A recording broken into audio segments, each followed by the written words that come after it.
살면서 미쳤다는 말을 들어보지 못했다면 당신은 단 한 번도 목숨 걸고 도전한 적이 없었던 것이다.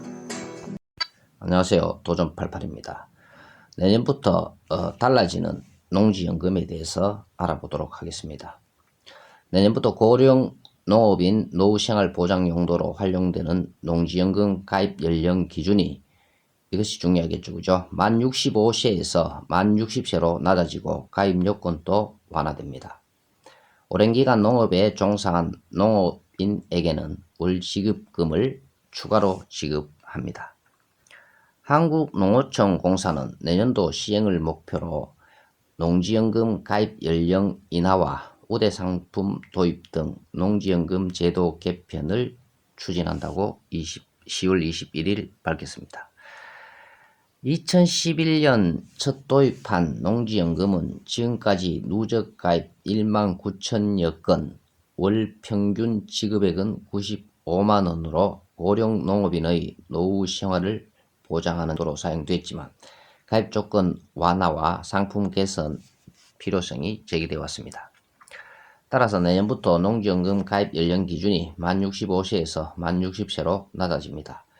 선순위 담보 설정된 농지에 대한 연금가입 기준도 완화해 더 많은 농업인이 혜택을 누릴 수 있도록 할 계획입니다. 기존에는 담보액이 농지 가격의 15% 미만인 경우만 가입할 수 있었으나 15%에서 30%인 경우에도 일시 인출형 가입 후 기존 대출 금액을 전액 상환하는 조건으로 일시 인출형 가입이 허용됩니다.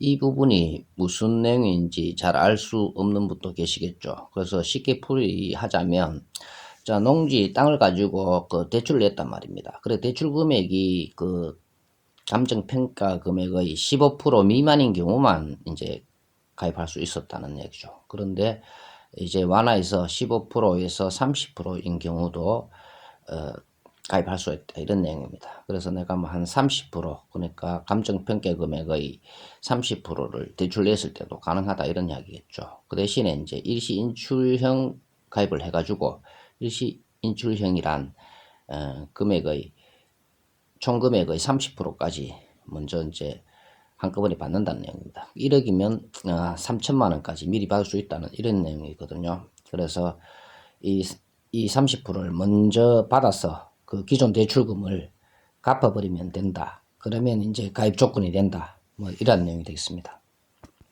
기초수급자 중 생계급여 대상자인 저소득 농업인과 영농경력 30년 이상인 장기 영농인이 종신정액형에 가입한 경우 월 지급액을 5에서 10%까지 추가 지급한다.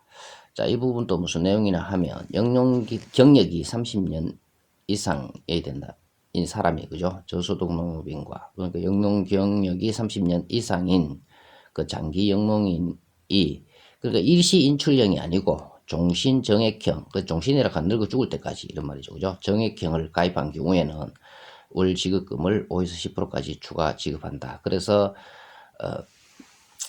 월 수령액이 예를 들어서 매달 100만 원이다, 이렇게 하면 그 위에서 말한 경우와 같이, 자, 5만 원에서 10만 원을 더 준다, 뭐 이런 내용입니다.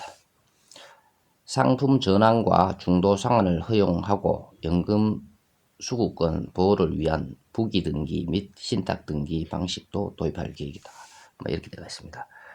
그러니까 상품을 내가 일시 인출형으로 가입했다가 종신형으로 이제 종신정액형으로 바꿀 수도 있다, 뭐 이런 거 되겠죠, 그죠? 저번에 제가 따로 개정된 농지연금에 대해서 언급을 유튜브에 올린 게 있습니다. 그것을 참조하면 되겠습니다. 어떤 상품이 있는지. 그래서 뭐 일시 인출형도 있고, 뭐 그죠, 종신정액형도 있고, 그런 거기가 보면 구체적으로 내용이 있으니까 거기를 참조하시고요.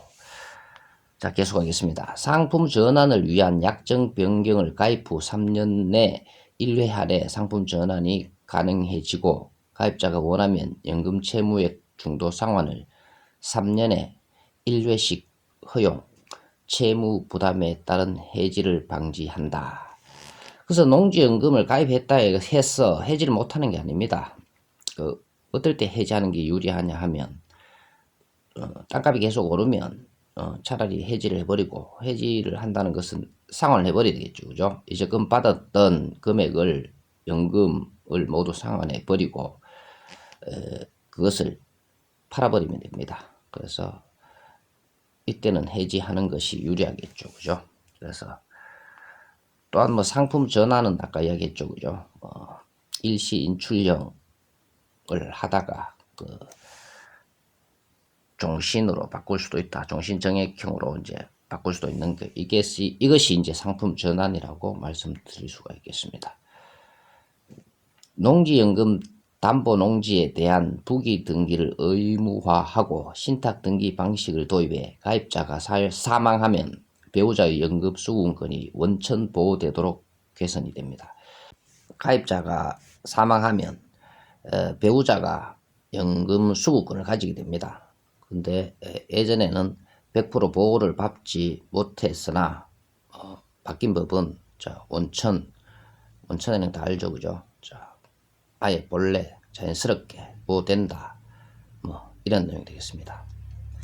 농지연금 사업으로 확보한 우량 농지를 청년과 귀농인 등에게 제공할 수 있도록 상품 개선과 신규 상품 출시 등 2022년 법령 개정을 추진해 단계적으로 시행할 방침입니다. 김인식 농어촌 공사 사장은 농지연금은 고령농업인에게 제공되는 안정적인 노후 보장 제도라며 앞으로 농업인과 전문가의 의견을 지속적으로 수렴하고 반영해 더 많은 농업인의 노후 생활 안정에 도움이 될 수 있도록 제도를 개선하겠다고 말했습니다. 그렇다고 모든 농지가 다 농지연금을 받을 수 있는 것은 아닙니다. 한국농어촌 공사도 공기업이니까, 기업은 어차피 이윤을 추구하는 단체이기 때문에 자기에게 이익이 될 수 있는 그런 농지를 선택해서 농지연금을 지급하게 되는 것입니다. 다시 말하면 교통 여건이 불리하거나 맹지인 이런 농지, 그리고 분묘가 들어가 있는 이런 농지는 그들이 받지를 않겠죠. 그래서 내가 땅을 소유하고 있다고 해서 모든 농지가 다 연금을 받을 수 있는, 농지연금을 받을 수 있는 그런 땅은 아니란 말입니다. 그래서 한국농어촌 공사에서도 농지연금을 주고 자기들이 활용을 해서 이익을 남길 수 있는 농지만 대상으로 해서 농지연금을 지급하는 것입니다. 그래서 다시 말하면 농지를 자기들이 농지연금을 주고 그것을, 그러니까 우량농지 이런 걸 말하겠죠. 그죠? 그래서 청년이나 기농인에게 임대를 한다는 말입니다. 그래서 임대 수익도 누리고 나중에 매도를 해서 시세 차익도 노린다는 그런 내용이 되겠습니다. 조금은 도움이 되셨나요? 감사합니다. 도전88였습니다.